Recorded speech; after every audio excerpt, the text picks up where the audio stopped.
Okay, good afternoon, everyone. It is noon, so we are ready to get started. I want to welcome everybody to our Lee County Bar Association forum with Judge Michael McHugh. My name is Matt Repsdorf. I am the president of the Lee County Bar for the year 2020, and I appreciate everyone taking their time, taking the lunch hour to be with us and have this discussion. Especially, we are thankful and appreciative of Judge McHugh for taking time out of his schedule to join us today.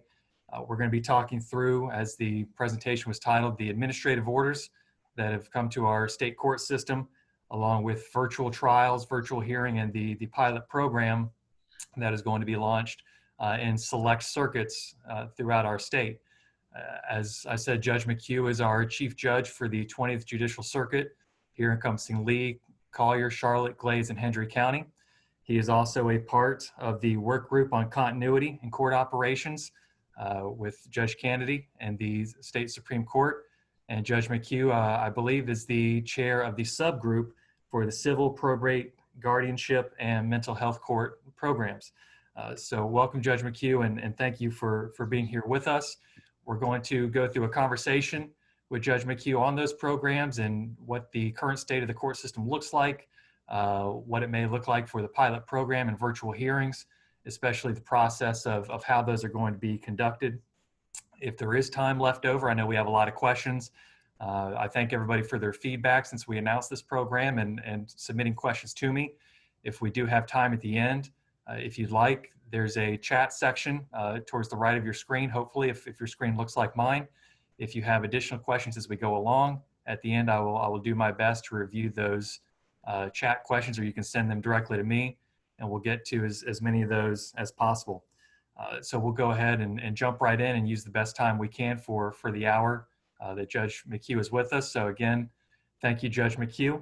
And if you could just give us a little overview on the work group that you're a part of throughout the state, the purpose of the work group and the goals of the work group.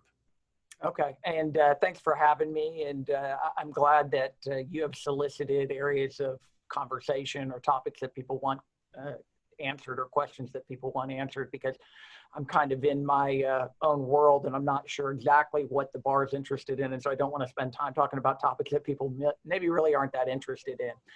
The whole idea of the work group is basically how do we get from basically a courthouse where only the most essential hearings are taking place live to normal function. And Chief Justice Kennedy appointed the work group basically to take a look at all of the issues associated with COVID in the courthouses and how do we balance due process issues, access to court issues with health concerns.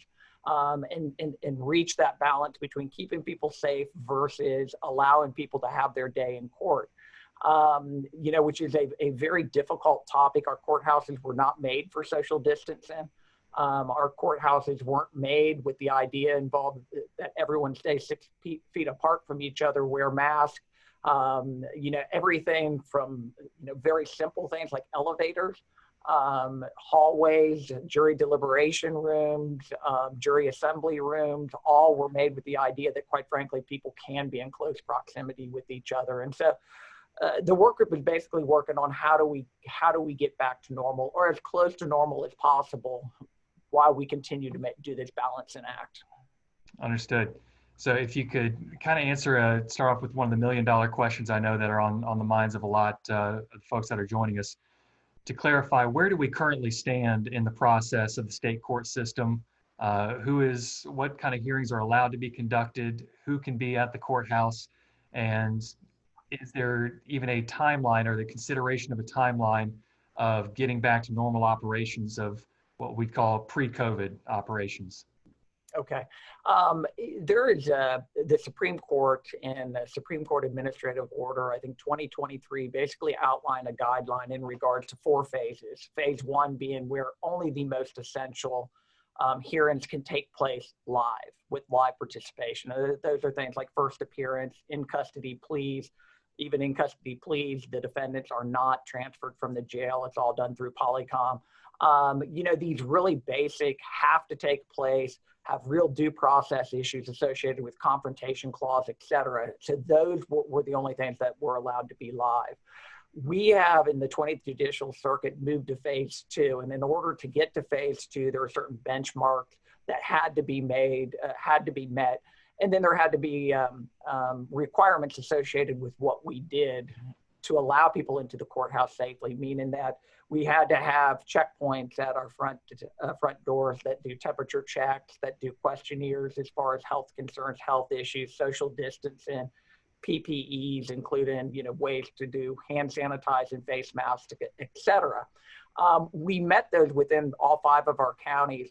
And then we've moved to phase 2. Phase 2 opens up a little bit what we can do live. And basically what now additionally people can do live are evidentiary hearings in criminal matters, non-jury trials in criminal matters, termination of parental rights cases. Those are within the administrative order, both at Supreme Court level and we've adopted on the local level, are considered priority 1, top tier priority cases based on due process issue, confrontation clause issues, the real need for live participation. Now, while I say that and say that live participation is allowed, one of the things that is stressed both once again at the Supreme Court level with their administrative order as well as our local is if you don't have to be live, we are going to make it available for you to appear, through technology, through Zoom, through the phone, whatever you're most comfortable with. And so if you don't have to be there live, quite frankly, we don't want you there live, because the fewer people who show up live means that we are able to have more hearings and bring more live people in. And so right now we're at phase 2 in Lee County and in all 5 of our counties, which allows that very narrow increase in live participation. And all of that is based on staggered schedules. So instead of having a mass arraignment docket at, and have everyone showing up at 8:30 or 9, we're beginning to schedule those throughout the day. People show up at different times because we can't have backups at the front door. And a lot of logistic issues that we have to consider and look at as we go forward. Now, phase 3, which would be the next phase that we get to, basically envisions a little bit wider area of types of cases that can come into the courthouse with live participation, maybe with a little less of the PPEs and other, factors associated with it.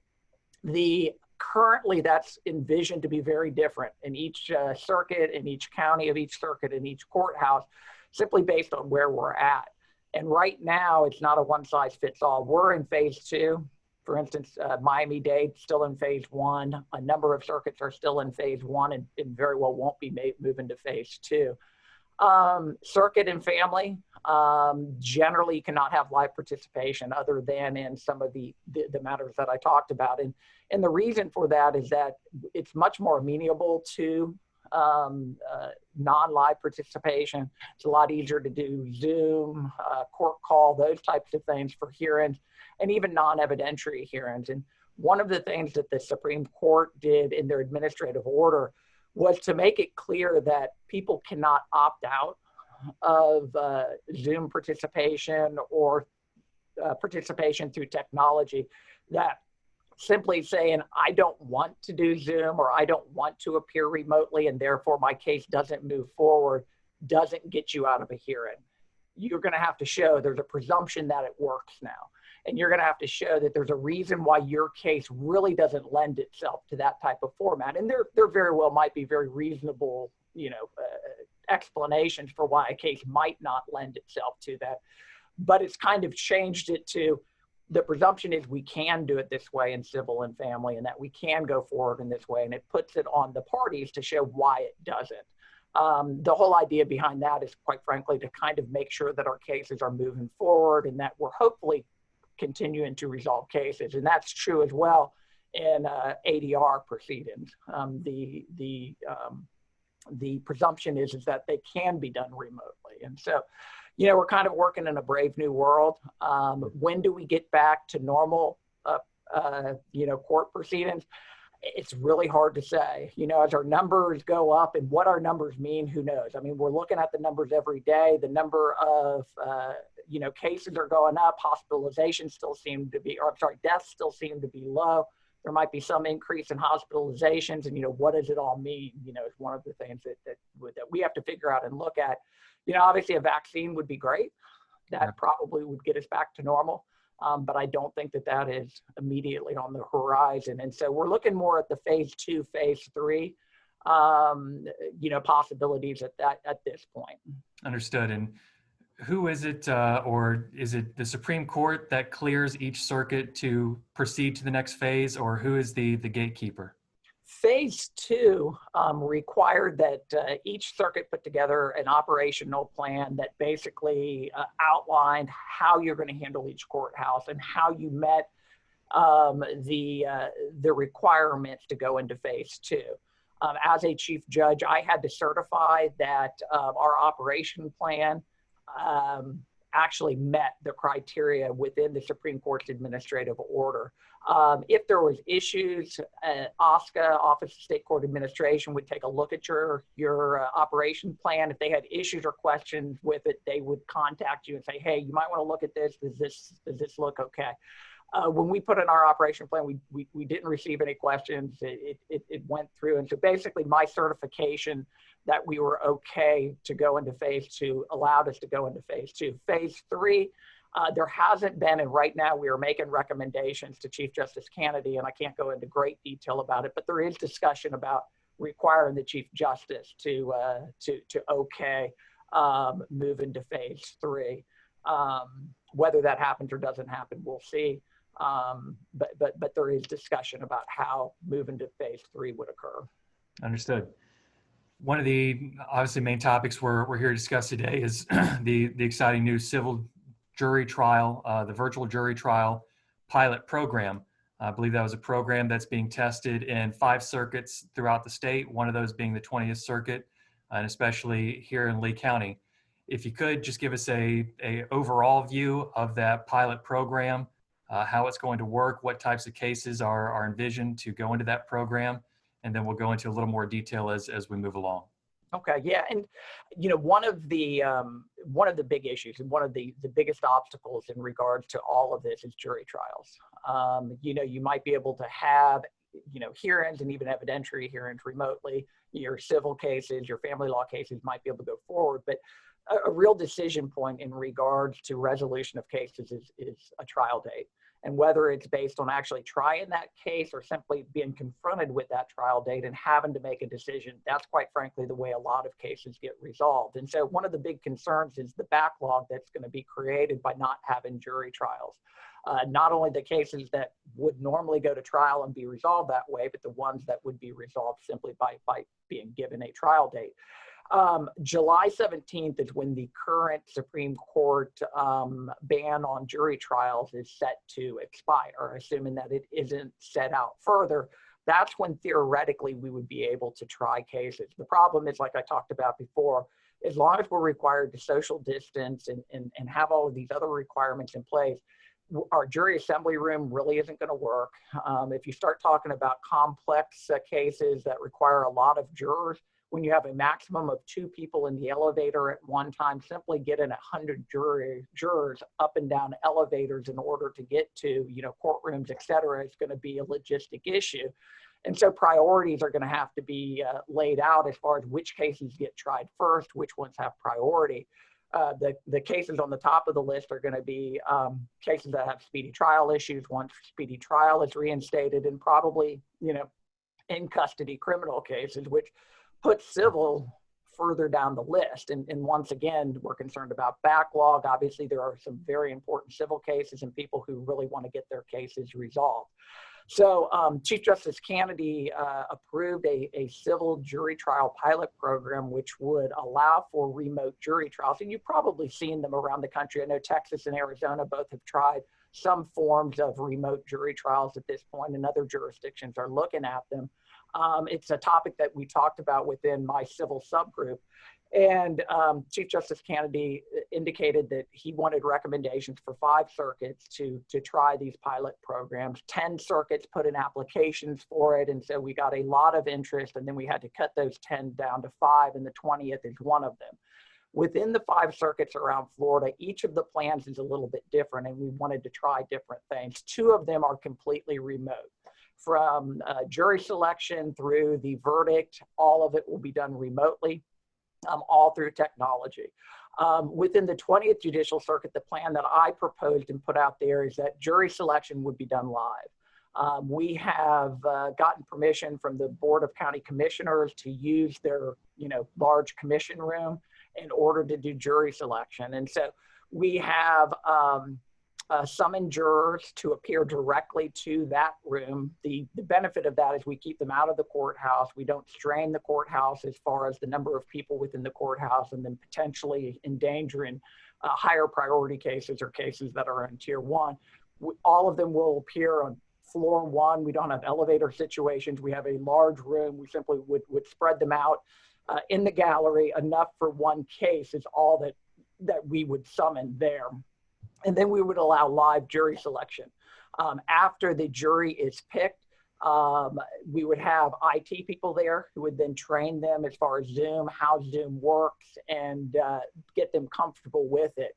Any people who didn't have the ability to use Zoom at their home or someplace else, we have laptops available for them. And we also would provide them space within the court annex right next to the courthouse where they could appear to make sure they had Wi-Fi and those types of things, because we don't want anyone excluded from a potential jury panel because of technological issues associated with it. And then from that point going forward, our pilot will be remote. And so it's kind of a mixture. It gives the attorneys the opportunity to see the potential jurors as they pick them. It gives the jurors the ability to see the attorneys, the parties, et cetera, but then doesn't bring anyone in the courthouse, doesn't strain the courthouse at all. And after that, it's done remotely. The 20th Judicial Circuit, within our civil subgroup, we also put together a bench guide in regards to best practices for remote evidentiary hearings. How do you handle evidence? What do you do with evidence if you're, introducing, evidence in your remote? And so there's kind of guidelines that give you an indication of that. What we are looking for as far as cases is, quite frankly, cases, we're not trying to make any great new legal landmark cases in regards to great legal arguments, et cetera. We're trying to test the logistics of the remote process. And so we're looking for cases that probably aren't that legally complex. Maybe it's just a question of a disagreement in regards to the value of the case. Quite frankly, hopefully with lawyers that get along, so that we're not having sidebars every 30 seconds and, having issues associated with that. Thankfully, everybody in our local bar gets along great, Judge. It should not be an issue. And that's it. And, right now I'm doing all IRMA cases, which are predominantly out of town lawyers. And so I prefer to have some of you guys' cases as opposed to the IRMA cases that I'm currently handling. And so we're looking for volunteers. We've gotten some. I know I've been talking to, I see Mr. Rowland down at the bottom of my screen. I've been talking to him as, the president of N of Court, as well as I think immediate past president of ABOTA. And we're looking for local attorneys who have cases where both attorneys are willing to do it. And it's a volunteer, no one's going to get forced to try their case remotely. It's completely volunteer. Relatively simple cases, we will have extensive time available prior to the trial so that hopefully we can go through, whether you have already captured witnesses, through, video technology so that we can go through all the objections, have everything ready to go, have all the issues hopefully worked out beforehand so that it runs smoothly. The expectation is, we will have sidebars, et cetera, which we want because we want to test it. We just don't want that to be the focus of the trial. So sure. A few questions then leading off that. So you described that the voir dire process would actually take place live in the county commission chambers. After that, would the panel be sworn in at that point, or would they be sworn at a later date? Any indication of when the jury will actually be sworn? Jury would be sworn as soon as they were picked live there. And so within the commission chambers, they would be sworn.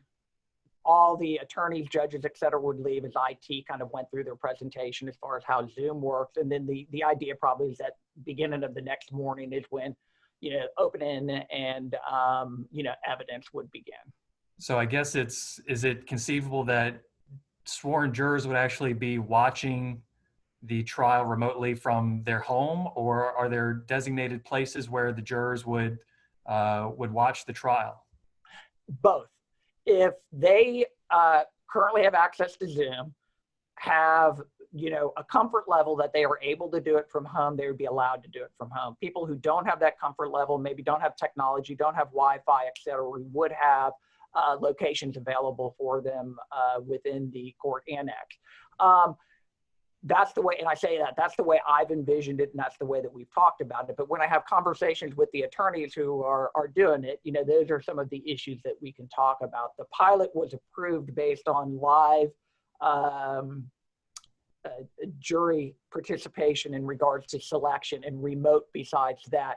The intricacies after that, if there's issues that come up or people have concerns, those are things that we can talk about. And one of the requirements within the pilot project as well is that you do have an extensive pretrial conference to talk about, obviously, not just the issues about the case, but the issues associated with the remote process. Sure. So and I think I've mentioned to people before, if you are volunteering for it, you might want to consider a high-low agreement between parties, but it's obviously up to you. So with the jurors being remote, are the attorneys and the parties and the judge all in the courtroom, or is everybody remote? Everyone would be remote. All of the jurors are given contact information to IT people, so that if there's any concerns or issues, they would be able to get in touch with them. The attorneys would have the choice as to whether they want their clients with them, which I assume they probably would, wherever they're at, but it wouldn't be a requirement. But everything else everyone else is remote at that point. And I assume that the same would go for witnesses as well. You could have remote witnesses when you're doing your direct and cross-examination. Is that correct? Yeah, it'd be kind of like we're doing evidentiary hearings right now. It would be done remote. Now, a number of them, quite frankly, might be already, it's, I guess, the expression in the can, which is fine as well. It's kind of interesting because when I first started, I would, have my VHS tape that you pop in there, and wheel the TV over to the jury so that they could, watch that. And so I don't think it's that much different from that. Or DVD or however else, you can still do it that way if you prefer, or it gives you, quite frankly, the option of, well, you know what, I want to see the other witnesses before I call mine, and so I really don't want to preserve it beforehand. I want them to be live remote so that I can still react to what's happened before that. And so it really kind of gives another option. One of the things that a lot of people have talked to me about is that they really like not having to travel. And I'm probably at this point, obviously, talking more about hearings than trials. But, and I expected that from a lot of my attorneys who are in Miami, Orlando, or Tampa. But quite frankly, I've heard it a lot from people who are, 2 blocks away.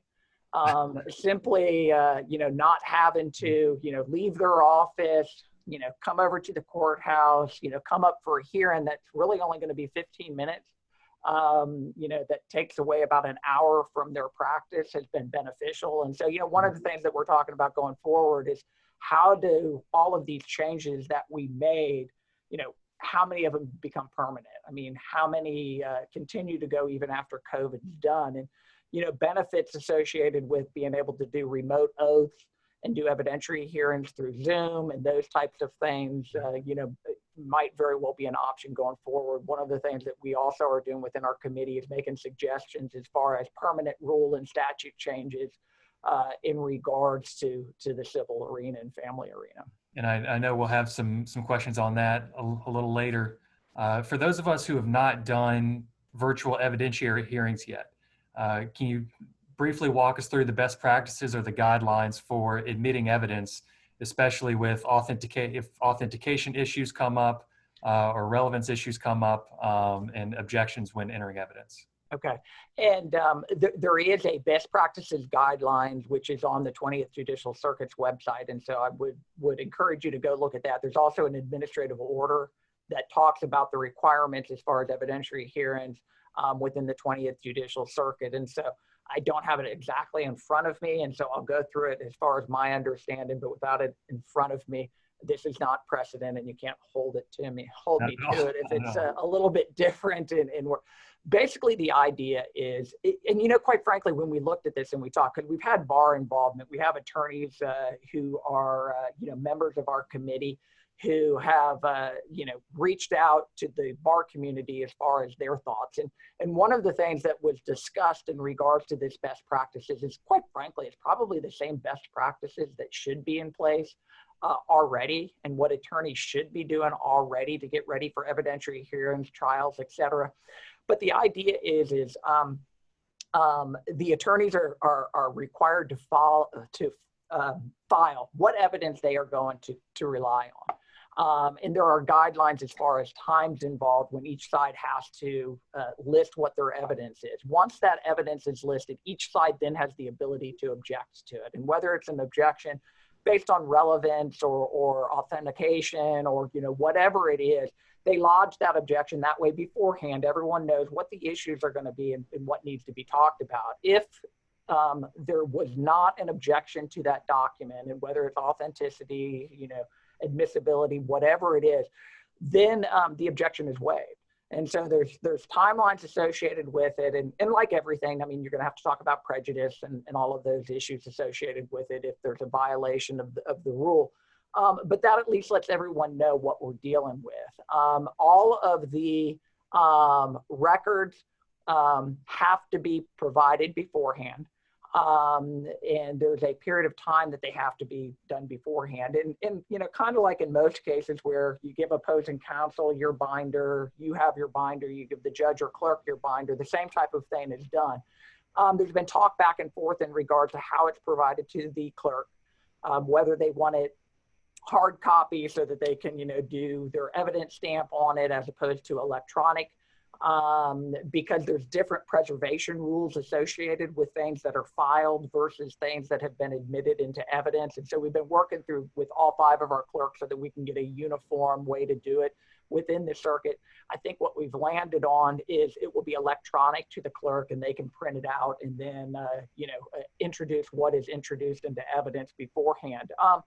In most of our civil and family cases, we're dealing mostly with documents and pictures, which aren't that big of a problem electronically. If we're dealing in a DV case and we've got a ripped shirt, with blood on it or something like that, the question becomes the best way to present that to the court. And so any specific issues with an individual case where evidence doesn't lend itself to simply a picture or a document, then those are issues that you have to talk about beforehand, and whether that evidence is simply supplied beforehand, presented to the clerk so that they have it and have it marked and ready to go, kind of like they would have next to you in the courtroom, are dealt with beforehand and talked about beforehand.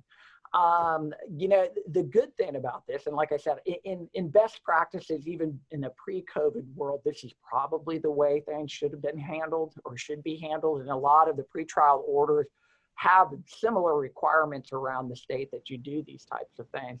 But it kind of puts everyone on the same page as far as, okay, what are the issues that we're talking about? What do I need to present, or do I need to be prepared for as far as, getting my evidence in, as opposed to, a last minute objection that you didn't know was even out there, that, about a document that both sides' witnesses have been looking at and talking about for the 2 years prior in this case. And so. One more question about the kind of nuts and bolts of the process. How do you envision, or how does the program envision jury deliberation taking place once the cases are closed and presented to the jury? Yeah, and that's a real good question, because the expectation is that, anyone who's now worked on Zoom, people can be put in different rooms and can be handled in different ways. And with jury deliberation, obviously one of the big things is privacy, and that, their deliberations are inviolate, that no one else is involved with it, et cetera. And so the expectation would be is that they would be put in one private room where they can talk, where they can go back and forth with, once again, the understanding that they have the ability to contact IT, bailiff, et cetera, so that, if they do have a IT issue, they have someone to talk to. If they have a question, or if they have a a verdict or whatever it might be, they have a way to reach out. The bailiff would, or I'm sorry, the foreperson would be instructed that, hey, look, if there are any issues, this is who you reach out to, based on that circumstance. But the deliberation would be remote.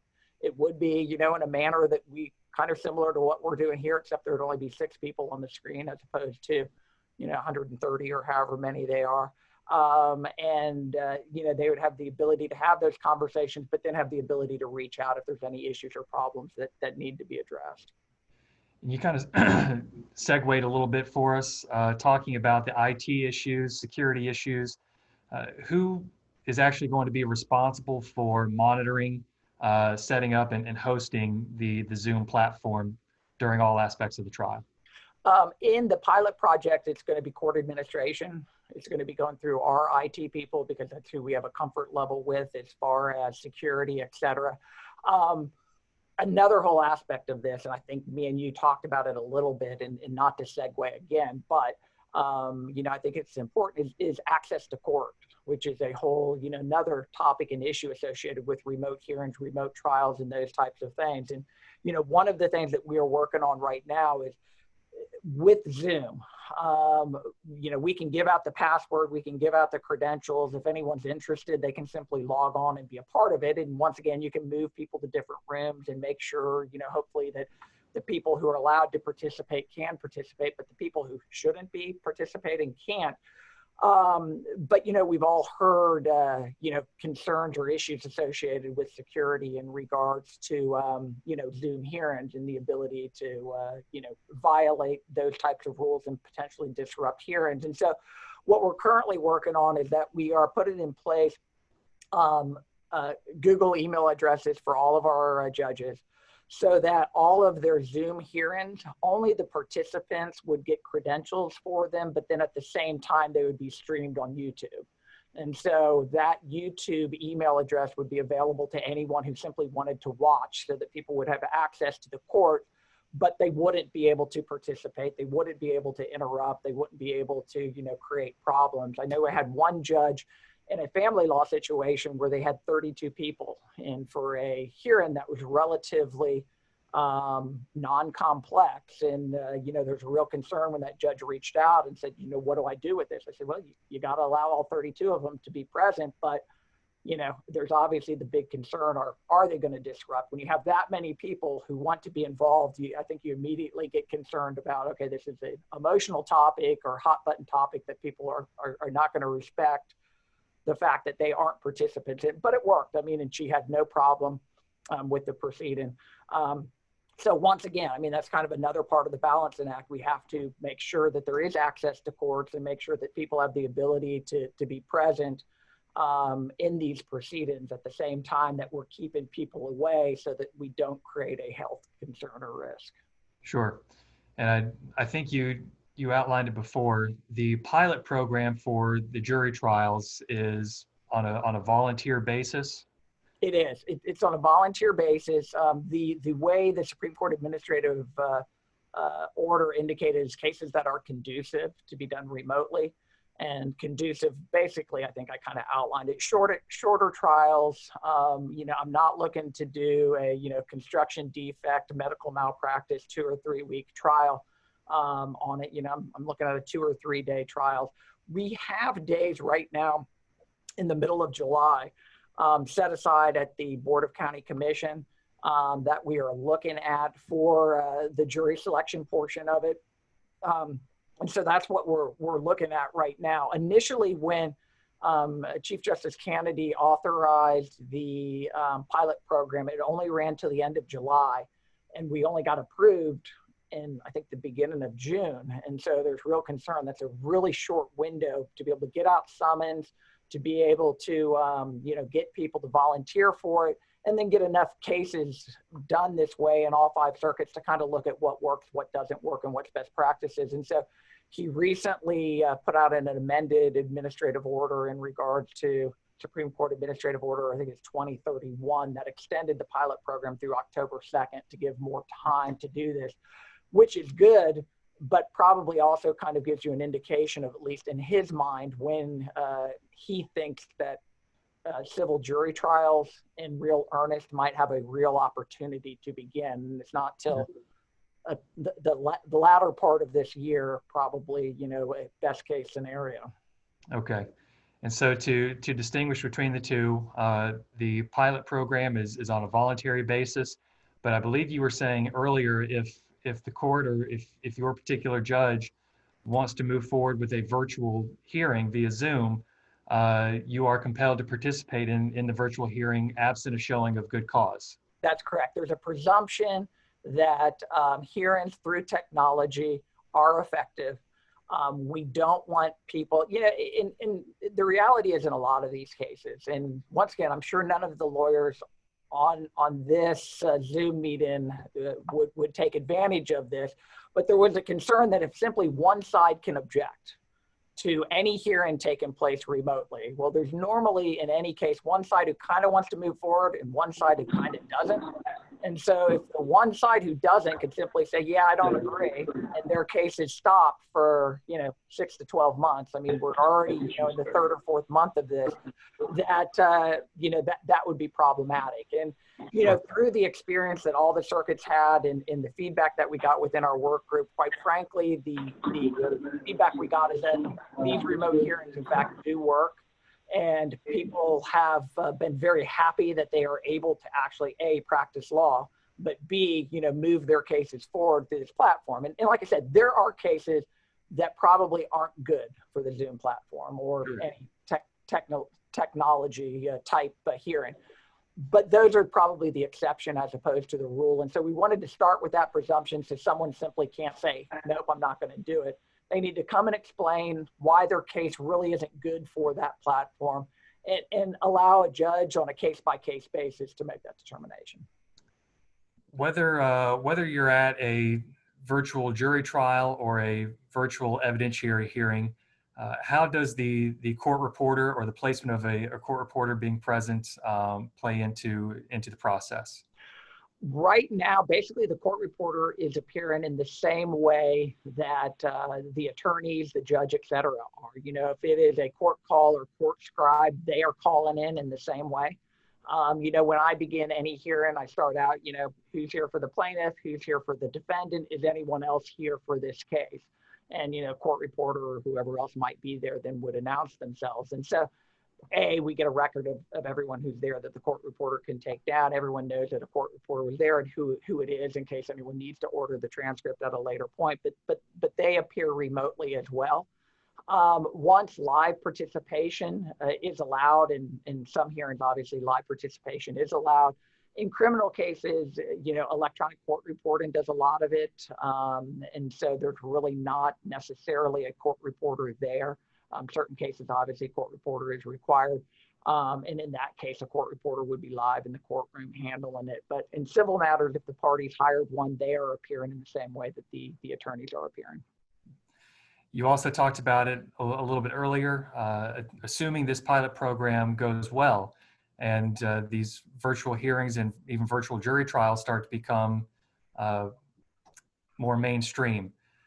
Is there an indication or has there been a conversation yet to this point about how these processes may continue going forward even after COVID subsides? Yeah, there really hasn't been a discussion as far as, hey, look, we are going to make remote trials. I don't envision at this point, and obviously we haven't done the pilot program, and so we don't know what the results are. I don't envision a time in the near future, probably while I'm a judge, where people will be told you cannot have live jury trials, that you will be required or forced to do remote jury trials. Obviously if this health situation expands for a long period of time and continues, and that's the only way we can do it, then obviously that might be reconsidered. What I do see is opening up the ability for remote appearances in hearings. I definitely see the ability to do remote oaths that was implemented by Chief Justice Kennedy on a temporary basis based on COVID being extended and being made permanent, so that you can do remote evidentiary hearings, even after COVID is done. And a lot of those types of things being implemented so that there is the ability to do remote hearings either at the discretion of the court or by agreement of the parties. And so it simply gives more choices to everyone as far as how we proceed and what we do. You know, one of the things that's being talked about as far as jury trials, if we can't bring in the number of people in the courthouse that we normally do. And one of the big concerns is, quite frankly, the venari and the number of jurors that we bring in and how do we bring them in. And it is, at least temporarily, you know, even looking at going something closer to the federal system as far as, you know, questioning of the jury. The number of peremptory challenges is based on rule versus statute. So that's something that the Supreme Court could change. But, you know, when you start talking about those things, it's almost, the third rail of state court jury trials, and people start getting a little twitchy. And so, that's not something I think that people want to see on any type of long-term basis, and it's not something that I think that people would be real excited about. So, there's a lot of different options out there as far as how we do this, what makes sense, what makes more sense. And once again, I think I was talking to you before we started, we had a 2-hour, I'd call it debate, but it almost sometimes resembled a fight in regards to face masks versus face shields in jury trials. As far as, being able to see prospective jurors' faces, and if they have face masks on, you're not going to be able to see their expressions.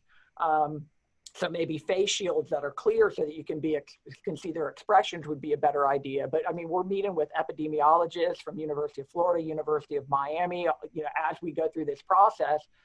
And they talk about the efficacy of face shields versus face masks and which is safer and which isn't safer, in all of these factors. And you have people all over the place spectrum as far as their thoughts in regards to safety and due process and, how things should take place. And jury trials, quite frankly, are the most complex because they require a lot more people. They require a lot more people in the courtroom, in the courthouse, period. And so that's, the most difficult hurdle to overcome. Sure. Now, when we're discussing virtual hearings, is there a distinguishment between a virtual hearing versus using court call? I know we've had a lot of questions. If you don't, for whatever reason, want to appear by video, can you still opt for court call and remain in compliance with the court's directives? Yeah, and I see people's, questions pop up at the bottom of the screen as we're going along, and someone asked, does everyone have Zoom? Every judge has a Zoom account. Different judges have different comfort levels with Zoom and using Zoom. Some people use court call, some people use court scribe. Some of those functions have the video as well as audio functions.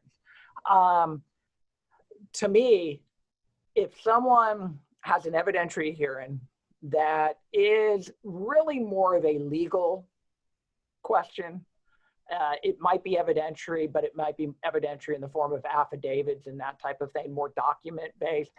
I have no problem if they would prefer to do that. I use court scribe personally, and I use court scribe, quite frankly, because people can appear free. And so I switched to that when COVID-19 started because I had concerns about, parties and pro se's potentially having to pay $50 to appear at a hearing, and they're required to appear by phone. And I guess court call said, well, if you do an order that says that person can appear for free, then we'll allow them to appear for free. But I really didn't want to get in the business of doing, hundreds of orders for people having to appear free. But that's an aside. I have no problem in that type of hearing a motion for summary judgment that's evidentiary, but based on affidavit, to do it purely by phone. If I am doing an evidentiary hearing, which requires me to weigh the credibility of witnesses, I would prefer it be done by video. And I say I would prefer it if I was the attorney doing it. If I'm presenting witnesses, I would want the judge to be able to see my witness, see them as they testify. I guess assuming I have a good witness. Maybe if I have a bad witness, I'd prefer the other way. But and so that's the way that I would prefer to do it. But at the end of the day, I'm going to let you as an attorney decide how you want to present your case. And so, I mean, if you want to present your case and not have your witness by video, I mean, I'll supply the Zoom. And I know today I sent out, the Zoom credentials for an attorney fee evidentiary hearing that we're going to have. I'll supply it. But if you don't want to do it that way. And if you want to do it, with no camera and simply do it by audio, that's your choice at the end of the day. And so I'm not going to force you to do it, but I'm going to give you that option so that you're able to do it if that's the way you choose to go forward. Thank you. We can assume at this point, without knowing the numbers, that the courthouse restrictions have caused to use the lack of a better word, a backing up of the dockets. Can you give us a state, kind of a current state of case management, what the dockets look like, and any kind of plan to alleviate the backlog of cases, especially trial cases going forward? Yeah, in trial cases are, once again, the ones that are the real issue. And the way that you get rid of those is that you give people trial dates. And right now, we're not in a position where we are able to do that. What's interesting, though, is at the same time that we have, obviously, limitation to the courthouse, we've also had an incredible decline in filings. The filings are down, about 40%. And a lot of those filings, quite frankly, criminal cases have had a precipitous drop in regards to the numbers filed. And so we might not be resolving as many, but we also haven't had as many filing. And so the backlog isn't quite as bad as you potentially, would expect. Now, what's going to be interesting, though, is out of those filings that haven't taken place, some of them simply are because there are not as many cases. On the criminal side, we don't expect, once we get up to full function, that all of a sudden we're going to have all of these cases that would have been filed during that period of time filed at one time, and we're going to have a huge, avalanche of it. We're not certain that that's the case in civil. Particularly foreclosures, evictions, those types of cases, quite frankly, we do expect, and what we're hearing from the Office of State Court Administration is that we can expect that once prohibitions in regards to evictions, foreclosures, et cetera, are lifted, that we will get a lot more filings in regards to that, as well as general civil cases, credit card cases, those types. Family law always is kind of interesting. Economics play a lot in family law cases. We did have an increase in domestic violence once the quarantines, went in place and the stay at home went in place. And it was a pretty marked, increase in those cases. When you look at economics a lot of times are a driving force in the number of family law cases that are filed. And it kind of plays two ways. Some people, it precipitates more divorces, more needed interaction with family law courts. A lot of times, poor economics make people unable to file based on economics, but the expectation is that family law probably will go up to a certain extent. Civil will probably go up to a pretty high extent. Criminal, once we get back to whatever the new normal is, we expect it probably to get back to more normal numbers, but during the period of time where we have been more restricted as far as movement, the numbers have been down. We do have within the 20th Judicial Circuit a pretty vigorous case management in both criminal and civil, which kind of requires people to move their cases forward. And that's continued on the civil and family side. And so those cases have continued to move forward. They have continued to be required to do ADR, which is another area where a lot of cases settle. And so we have still had pretty good disposition rates on our civil and family side. And the ones that are backing up are probably the ones that, are going to need that trial date. The criminal ones are the ones that, probably have backed up more. And we really need those trial dates. I guess the good news is that we, in all likelihood, will be getting criminal trial dates sooner rather than later. So hopefully can start working through that. But at the beginning, it's going to be on a limited basis. Okay.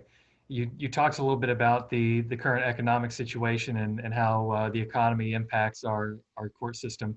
Have there been any discussions or any considerations towards pro se litigants, especially maybe lower income pro se litigants who may not have access to high-speed internet or the tools for Zoom, and especially in the context of small claims court, where there are very large pretrial conferences and administering small claims court where many litigants appear pro se? Yeah, small claims as well as civil traffic are two areas where there are a lot of pro se people involved. and very, very large dockets. And a couple things. One is we are, been working with our county court judges, are trying to go remote in them.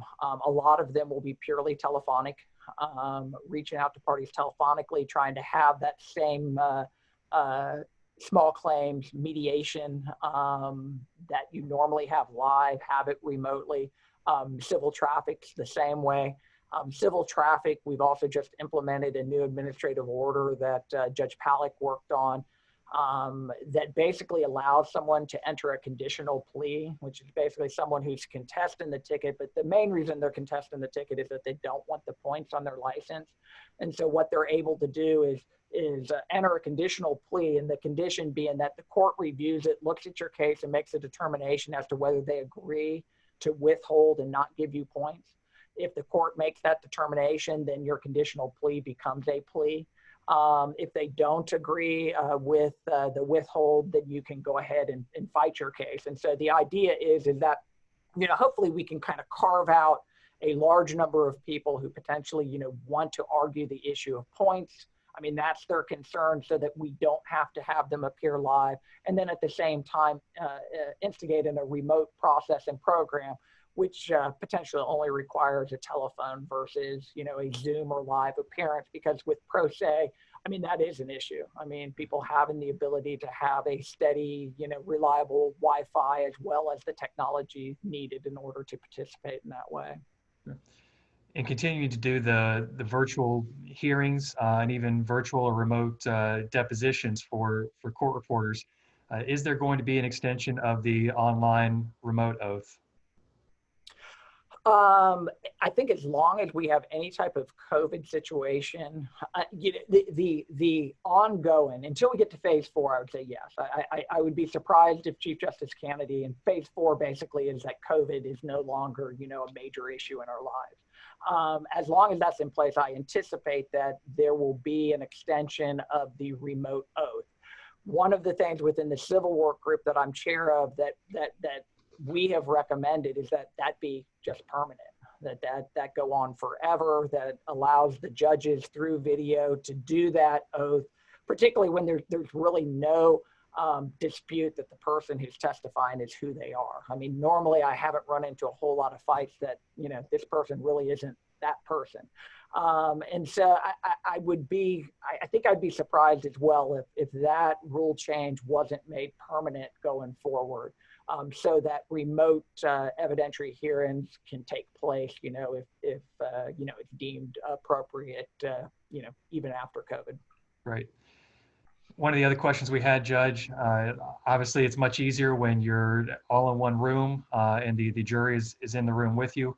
You can make sure they're not looking at their cell phones, not doing their own research, they're not distracted, and certainly not being influenced by any external factors. Are there any discussions or any safeguards as we can have to make sure that jurors are either fully focused, not being influenced, not doing their own research while hearing evidence? Yeah, and that is definitely one of the concerns, as we go forward. People do have the ability to have, people have phones. And the ability to get outside information from your phone, is greater than, the ability that anyone had to get information, 15, 20 years ago. I mean, the amount of information that people have access to would never even be comprehended. And yes, that is a concern. And, my son, who is at the University of Florida, when they came home and went to complete remote classes, would take tests. And one of the things that they would be required to do, well, a couple things is that they had software that if you take your eyes off of the screen for too long, it would immediately lock. And then 2, you also had to take your laptop or, whatever was the video, and like pan around the desk to make sure there's nothing on the desk, nothing in the room that you were in. And,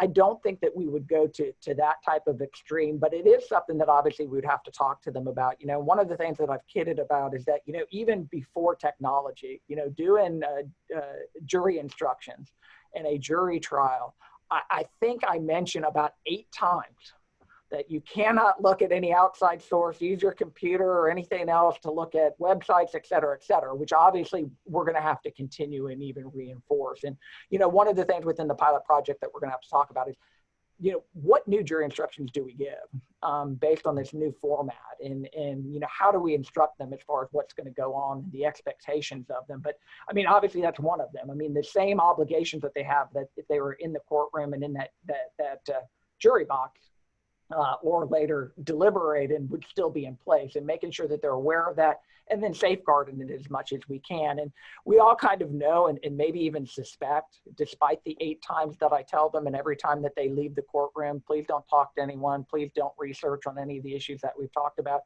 They still have the ability every time they take a break to pull their phone out and look up whatever they want to, and we very well would never know. This maybe gives them more of an ability to do it immediately as it's being discussed with them.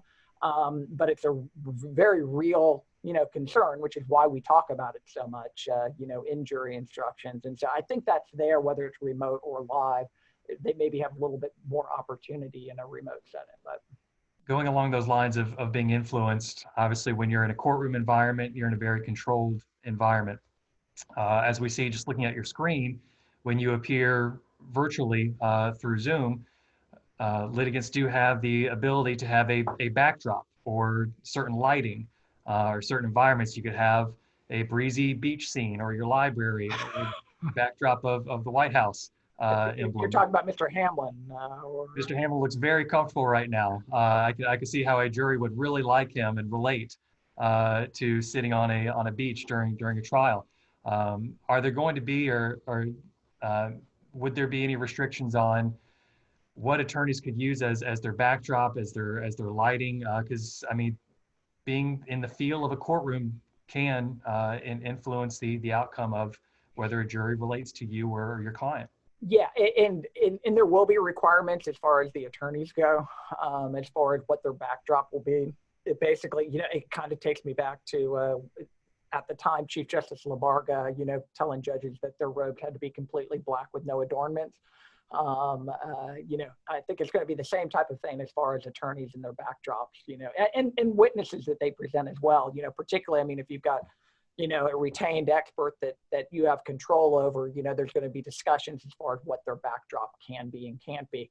And I think that is appropriate, and it's interesting because I think that's very appropriate and probably easy to do. That having been said, it is always kind of interesting, which attorney who presents in front of us has a bigger American flag pin on their suit, or Kiwanis or whatever it might be. But I think we can control it, and that's something that we'll have to have a conversation. I haven't really thought about a light-in situation. As far as, I mean, I think just top of mind, I'm hoping that people aren't going to have like strobe lights or a disco ball or anything, right.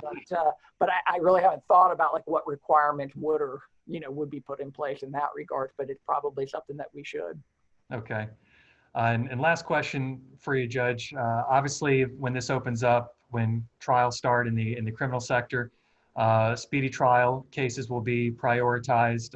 In custody cases will probably be prioritized. If you look at the civil side, is there going to be an order to determining priority of cases? Would it just be the age of the case, or are there any other factors?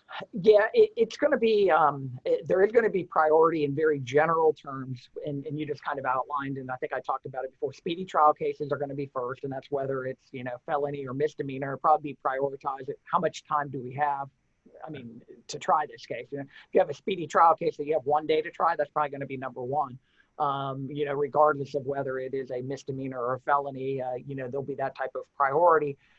In custody, then probably would be looked at next. I think felony would get precedence over county court, and then quite frankly, civil would be at the end of the line. Now I say that within the administrative order that I anticipate, there is going to be discretion in regards to that, because there might be a very good reason why a civil case needs to take precedence over all of them, even though when you look at that, it's on the bottom of the list. You might have a terminally ill client or witness, or some reason that this really is important that it get tried now. And so I don't think that we can be so strict as far as, this is the order and, too bad, you're on the bottom of the list. We're going to have to look at some of the factors in each individual case to make determinations of whether they should be moved up in regards to that priority.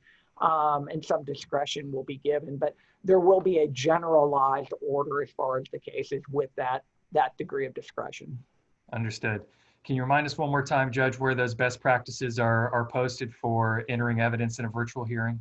Yeah, if you go to the 20th Judicial Circuit website, at the home page, there is a link near the top, I think in the center, to all of the COVID-19 orders, and one of them is best practices in civil and family law cases in regards to evidentiary hearings, and so there should be a link there for it, as well as all the other administrative orders that have been issued in regards to the 20th Judicial Circuit.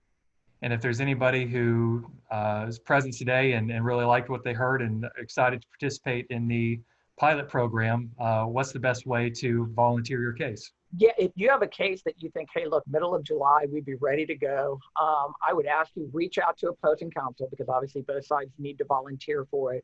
And then call my office and let me know that you are interested. Let us know what the case is. I anticipate, like I said, I think we have 3 dates available at the Board of County Commission the week before July 17th. And July 17th is when we can start jury trials in the courthouse. I wanted to do it beforehand and before that started. And so there's 3 potential days during that week where jury selection would take place. Reach out to opposing counsel, see if they're interested, then call my office, let me know, the case number. What I anticipate is probably the first one we do, I'm going to want to preside over. And so that may be a disincentive to anyone who is volunteering. There might be good reason why, you want the judge who's been assigned to it to handle it, and that's fine, let me know. I will, or I do expect that I'll be trying some of these regardless of whether they're my cases or not. And so, I hope to preside over as many of them as I can, with the expectation there probably will be other judges, probably the judges who are presiding over the case doing it, but as many as I can, I'll preside over. But yeah, just call my office, let me know the case number, let me know that both attorneys have agreed to it. And what I would anticipate is I'll take a look at the case, see if I think it's conducive pursuant to the administrative order to be a part of that. And then we'll reach out to you and opposing counsel to set up a Zoom meeting so we can kind of talk about it and what we envision and kind of get the ball rolling from there. Well, Judge, we sincerely appreciate your time today. For any of those who joined late today or may have missed some portions or need to go back and hear certain portions, I assume the little blinking red light at the top left of my screen means we are recording this session, and we'll make it available to our Lee County Bar members for passing around and dissemination with colleagues and going back and rewatching. Judge, I also saw where Judge Kennedy extended your work group throughout the rest of the year today, so you're got a long path ahead of you, an extended path ahead of you. So we want to thank you for all you're doing, not just for our circuit, but throughout the state, and getting us back up and running and getting justice done in the courthouse. So thank you for being here with us today. Thanks for having me. Okay.